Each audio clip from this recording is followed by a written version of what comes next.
একটা সময়ের পর কেন, কার দোষ, এইসব অহেতুক হয়ে যায়, অথবা আর এসব নিয়ে ভাবতে বা বলতে ইচ্ছেও হয় না।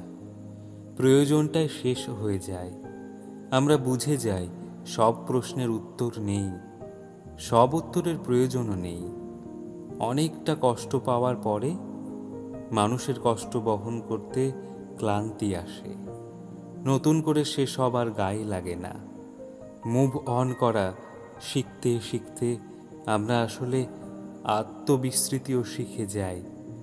মানুষ চলে যায় আমাদের একটা কোনো অংশ উপড়ে নিয়ে, একটা কোনো অভ্যাস ভেঙে চুড়ে।